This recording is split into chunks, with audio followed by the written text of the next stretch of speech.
Rosie Revere, Engineer by Andrea Beatty. This is the story of Rosie Revere, who dreamed of becoming a great engineer. In Leela Greer's class at Blue River Creek, young Rosie sat shyly, not daring to speak. I see it. Which one you think she is? Right there in the white shirt and the red dress? Yeah. I think that is her. She's the only one that looks quiet.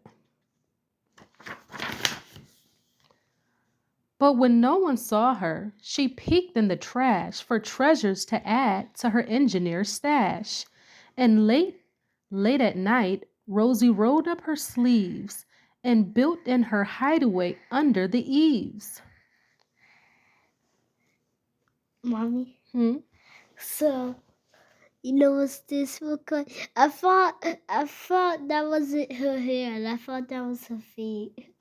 In the trash? Yeah. You thought she was digging in the trash with her feet? Take the trash out with her feet.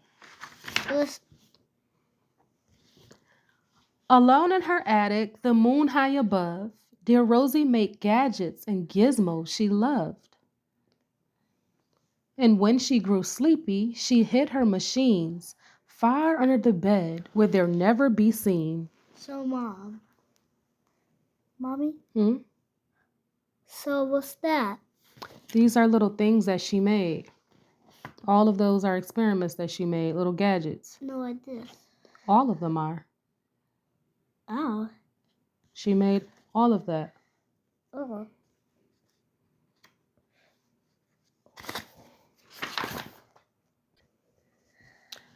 When Rosie was young, she had not been so shy. She worked with her hair swooping over one eye and made fine inventions for uncles and aunts, a hot dog dispenser and helium pints. A hot dog dispenser? We don't have one of those. That's where hot dogs come out. We don't have one of those. We don't eat enough hot dogs to buy a hot dog dispenser. Oh. The uncle she loved most was zookeeper Fred. She made him a hat to keep snakes off his head. From parts of a fan and some cheddar cheese spray, which everyone knows keep the pythons away. Mom, what's that on the floor? What does it look like? Well, it A what? It don't look like a snake to me. So then why would you say that it's a snake? Who said it looked like a snake? Where's that? You know it looks like a snake. Don't be hating on her project. Then why do a snake look like that? Because she's creative and she's making it out of different objects, different colors, different things.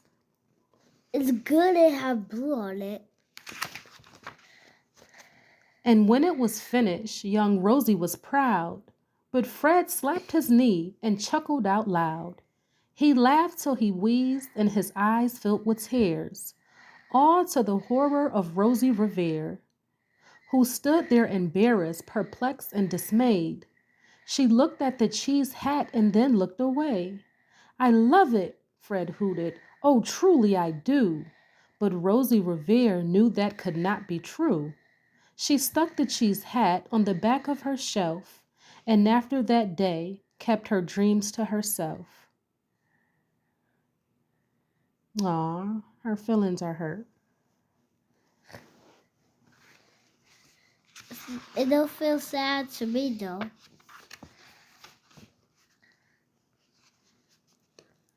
And that's how it went until one autumn day, her oldest relation showed up for a stay.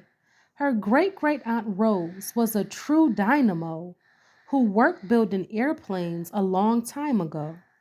She told Rosie tales of the things she had done and goals she had checked off her list one by one. She gave a sad smile as she looked to the sky. The only thrill left on my list is to fly. But time never lingers as long as it seems. I'll chalk that one up to an old lady's dreams.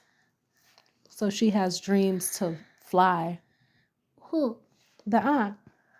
Oh, wait, see to fly? Are you not listening? Yeah. She wants to fly. Her aunt came to visit her. She says when she comes to visit, she tells her stories. And one of her stories is that she wants to fly, but she don't think it's going to happen because she's getting older.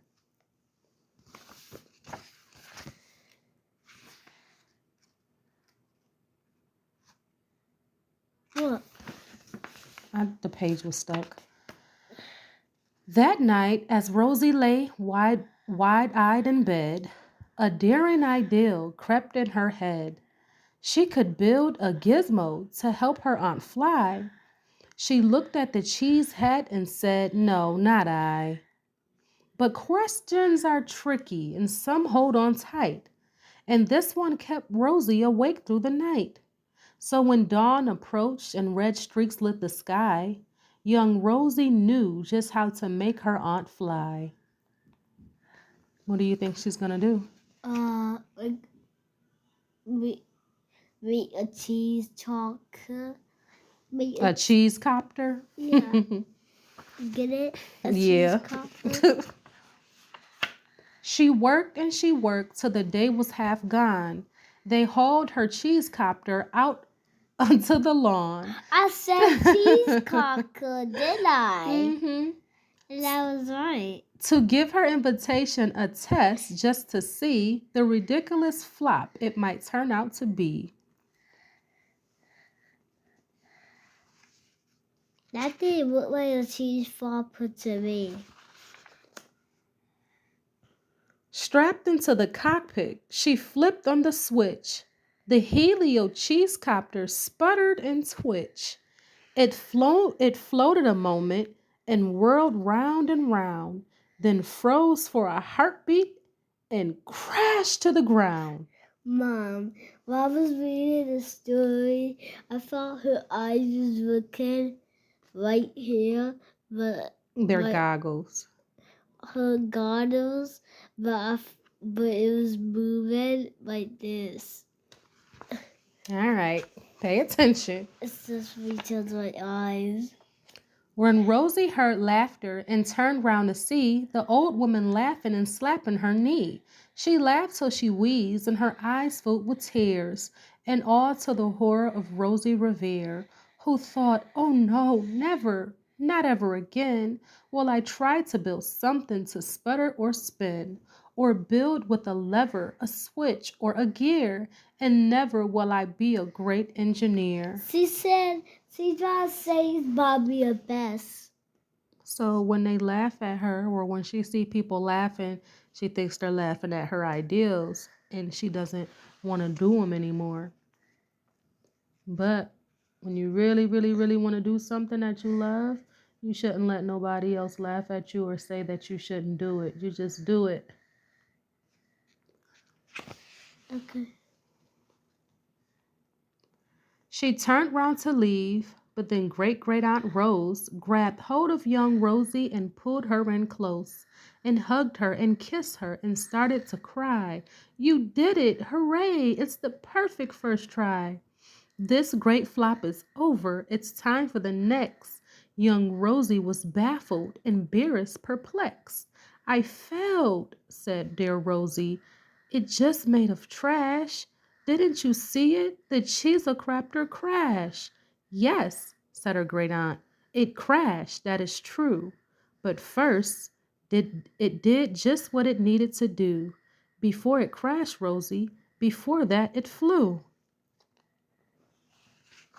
See, she's telling her not to give up.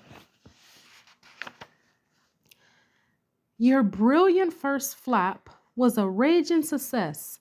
Come on, let's get busy and on to the next." She handed a notebook to Rosie Revere, who smiled at her aunt as it all became clear.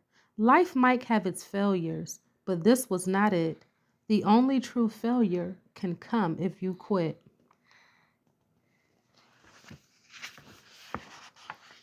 They worked till the sun sneaked away to its bed. Aunt Rosie tied her headscarf around Rosie's head and sent her to sleep with a smile ear to ear to dream the bold dreams of a great engineer.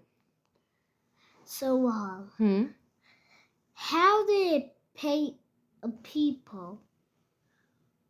How did they paint the people? Yeah. You know, when you draw something? Yeah. Are you talking about the pictures on the page? Yeah. When you draw something, you color the page the same way. Paint? Paint, crayons, color pencils, different kind of things they color with.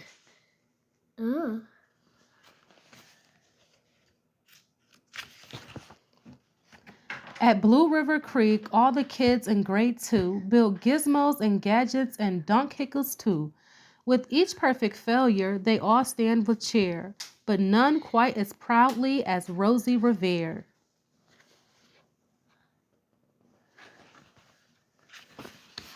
The end.